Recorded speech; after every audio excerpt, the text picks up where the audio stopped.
Praise the Lord. கர்த்தருடைய பரிசுத்த நாமத்துக்கு மகிமை உண்டாதாக. இந்த நாளில் கூட இந்த டெய்லி டீல்ஸ் மூலிமா கர்த்தருடைய வார்த்தை கொடுக்க தேவனுக்கு கொடுத்த இந்த வாய்ப்புக்காக தேவனுக்கு நன்றி செலுத்துகிறேன்.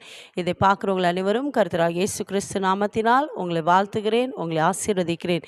இந்த நாளில் கூட கர்த்தர் உங்களுக்கு பரத்திலிருந்து ஒத்தாசை அனுப்பி உங்கள் தேவைகளாக சந்திக்க போகிறார். விசுவாசிக்கிறீங்களா?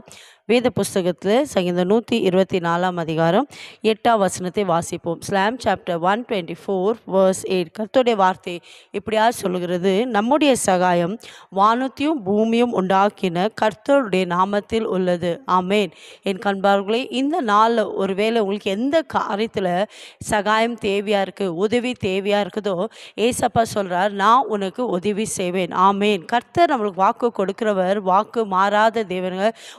ஒருவேளை இந்த நாளில் உங்களுக்கு பலவிதமான தேவைகள் இருக்கலாம், இந்த நாளில் உங்களுடைய காரியங்கள் பெரிதாக இருக்கலாம். ஆனால் ஏசப்பா சொல்கிறார், நான் உனக்கு சகாயம் செய்வேன். ஏன்னா இன்றைக்கி பார்க்கும்போது நிறைய பேர் சொல்லுவாங்க, எனக்கு உதவி செய்ய யாரே இல்லை, எனக்கு ஹெல்ப் பண்ண யாரே இல்லை, எனக்காக பரிந்து பேச யாரே இல்லைன்னு அநேகர் கலங்கி கொண்டிருக்காங்க. இன்றைக்கு ஏசப்பா உங்களை பார்த்து சொல்கிறார், நான் உனக்கு ஹெல்ப் பண்ணுவேன். உன்னுடைய எந்த காரியம் இருந்தாலும் சரி, ஒருவேளை பண தேவையா, இல்லை குடும்பத்தில் பிரச்சனையா, உனக்கு போராட்டமா, உன் சரீரத்தில் பலவீனமா, எந்த காரியம் இருந்தாலும் நீங்கள் ஏசப்பாவை நோக்கி எனக்கு ஹெல்ப் பண்ணுங்க ஏசப்பா நீங்கள் கேட்கும் போது ஏசப்பா பரத்துலேருந்து உங்களுக்கு ஒத்தாசை அனுப்பி உங்கள் தேவைகளை சந்திப்பா. ஏசப்பா உங்களுக்கு எந்தெந்த காரியத்தில் உதவி செய்யணும்னு ஒருவேளை நீங்கள் மனுஷனை எதிர்பார்த்தா நீங்கள் வெக்கப்பட்டு போவீங்க. ஒருவேளை மனுஷன் உங்களுக்கு உதவி செய்வேன்னு சொல்லி கைவிடுவாங்க.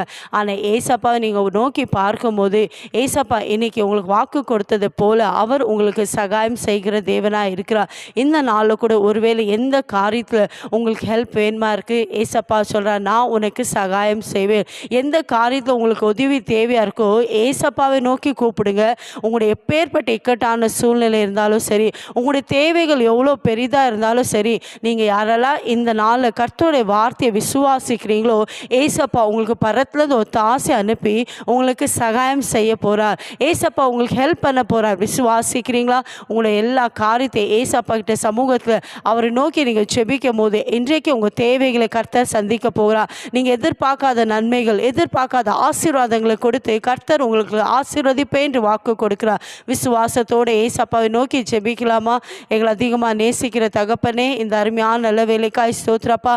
இந்த நாளில் கூட நீங்கள் வாக்கு கொடுத்துரு ஏசப்பா, பரத்துலேருந்து உடைய தாசை அனுப்பு, நான் உனக்கு சகாயம் செய்வேன்னு சொன்னீரப்பா.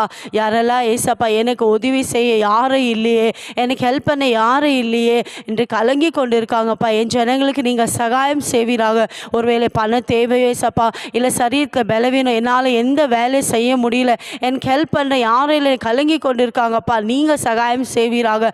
பரத்துலேருந்து உங்களுடைய தாசை அனுப்பி ஏசப்பா உங்களுடைய வார்த்தையின்படி அப்பா என் ஜனங்களுக்கு நீங்கள் சகாயம் செய்ததுக்காக ஸ்தோத்திரம். எல்லாருடைய தேவைகளை சந்தித்து கொடுத்ததுக்காக நன்றி அப்பா. இயேசுவின் நாமத்தில் பிதாவே, ஆமென். God bless you.